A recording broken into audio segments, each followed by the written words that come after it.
नमस्कार, आदाब, प्रणाम, जोहार। मैं हूं एम.के. अकमल और आप देख रहे हैं हुंकार 24/7। आज मैं आपको जिन शख्स से मिलाने जा रहा हूं वो अपने आप में एक बहुत बड़ी शख्सियत हैं और जनता के मसीहा भी हैं। इनसे मुलाकात होना एक हमारे लिए भी सौभाग्य है और जिस क्षेत्र में आज इनसे मुलाकात हुआ है उस क्षेत्र के लिए भी एक सौभाग्य की बात है कि ऐसे लोग इस क्षेत्र में आ रहे हैं। ये एक बहुत बड़ा सौभाग्य है यहाँ के लोगों से के लिए। और तो आइए मैं आपको मिलवाता हूँ। ये है प्रवीण कुमार सिंह जी हैं और ये एक्स MLC भी हैं, जिन्हें पूर्व विधायक भी आप कह सकते हैं और बीजेपी के नेता भी हैं। तो आइए हम आपको मिलवाते हैं। तो सर, सबसे पहले बहुत बहुत धन्यवाद कि आपने हमें वक्त दिया, इसके लिए बहुत बहुत धन्यवाद। और आप अभी सर जो मनातू जैसे संवेदनशील क्षेत्र में सर आपका आना यहाँ के क्षेत्रवासियों के लिए, यहाँ के प्रवासी मजदूरों के लिए एक सौभाग्य की बात है सर। और आपने यहाँ पे आया सर, तो आपको कैसा महसूस हो रहा है? देखिए, मेरी तो घूमने की आदत है और मैं 40 वर्षों से संगठन का काम कर रहा हूँ। और गांव घूमना, ग्रामीण क्षेत्र में जाना, यहाँ पर आने के बाद मुझे जो चीज़ें पता चली हैं कि इस तरह से उग्रवाद प्रभावित क्षेत्र जो किसी ज़माने में काफ़ी सक्रिय रूप से था, वहाँ पे प्रशासनिक जो एक्टिविटी चल रही है उससे लगता है कि मैंने फिर से प्रशासन जो है सो उग्रवाद को आगे बढ़ाने के लिए, अब उसको बढ़ावा देने के लिए काम कर रही है। एक तरफ सरकार की पॉलिसी है कि भाई आप राइफ़ल के साथ सिलेंडर कीजिए, आपको मुआवजा भी मिलेगा और आपके केस को भी हम लोग देखेंगे, सरकार देखेगी, इनाम भी मिलेगा।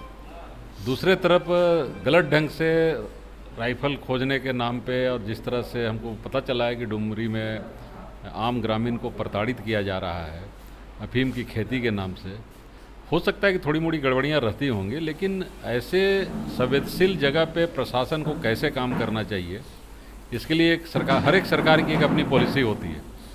और जिस तरह से हेमंत जी बोलते हैं कि भाई हमारा वो सिलेंडर पॉलिसी है, उग्रवाद को शांत करने की पॉलिसी है, तो यहाँ पर वो पॉलिसी इम्प्लीमेंट हो रहा है कि नहीं हो रहा है।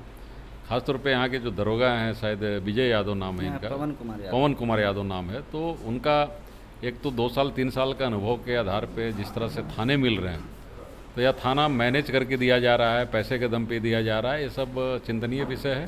और जो चीज़ें यहाँ पर ज़मीनी स्तर पे पता लगी है, मैं ऊपर में जाके ज़रूर इस विषय में बात करूँगा। जिस तरह से सर झारखंड सरकार दावे करती है, खास करके अनुसूचित जाति और अनुसूचित जाति के लिए, या कहें आप पिछड़े वर्ग के लिए, जिस तरह से झारखंड सरकार दावे कर रही है सर, तो इसको आप कैसे देखते हैं सर? इस दावे की असलियत क्या है सर? आप कितना अनुभव कर पाए हैं इस चीज़ को? देखिए, हेमंत जी और कुछ सीखें चाहे नहीं सीखें, लेकिन राजनीतिक भूल-भुलैया के रास्ते को बहुत बढ़िया से जानते हैं। जिस तरह से उन्होंने स्थानीय नीति बनाई है, जबकि कोई नीति बनी ही नहीं है। नीति बनती, नियोजन नीति बनता है तो लगता है कि चलो किसी के लिए तो कुछ कर रहे हो, ठीक है, हो सकता है कुछ लोगों को तकलीफ होता, लेकिन सिर्फ प्रोपगंडा करना और जो नीति बनी नहीं है उसके नाम पे स्वागत समारोह करना, जगह जगह फूल माला से लादना। इतने दिन के बाद उनके एक विधायक लेनिन हेम्ब्रम को समझ में आया है कि यह एक ढकोसला है, एक तरह का दिखावटा है, ऐसा कोई नीति नहीं बना। खुद उनके विधायक कल स्टेटमेंट दिए हैं। तो सरकार जो है सो सीधे तौर पे कहा जा सकता है कि ब्यूरोक्रेट इसमें कंप्लीट हावी है।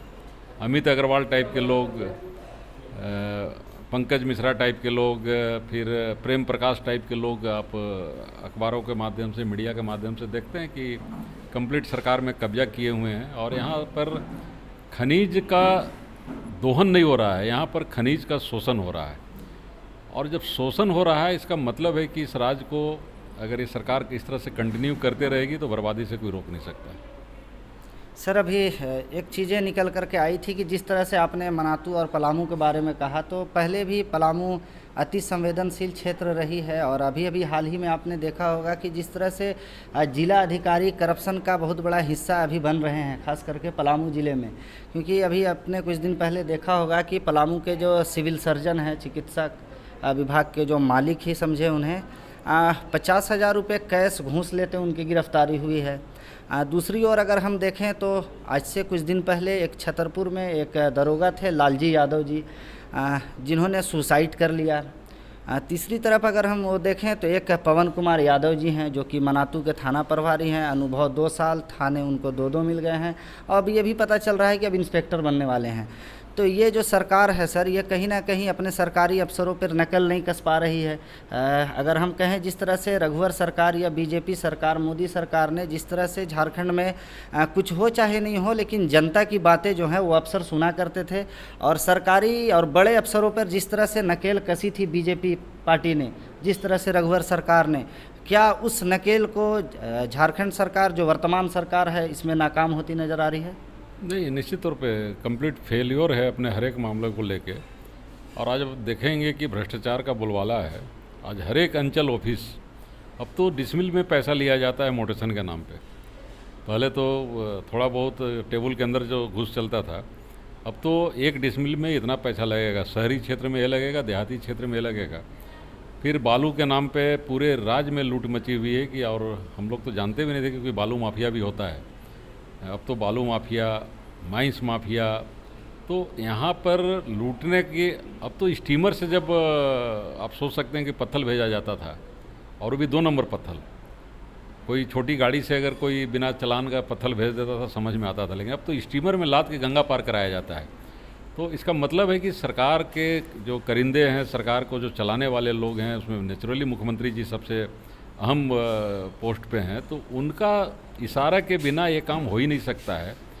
इसलिए तो छोटे छोटे करिंदे हैं जो आप जिनका नाम ले रहे हैं, चाहे कैनेडी साहब हों, चाहे आप जो छतरपुर में बोले, ये पवन यादव भी एक तरह के छोटे ही हैं, कोई बहुत बड़े अथी नहीं हैं, क्योंकि ऊपर बैठा ही हुआ सारा सिस्टम भ्रष्टाचार से डूबा हुआ है।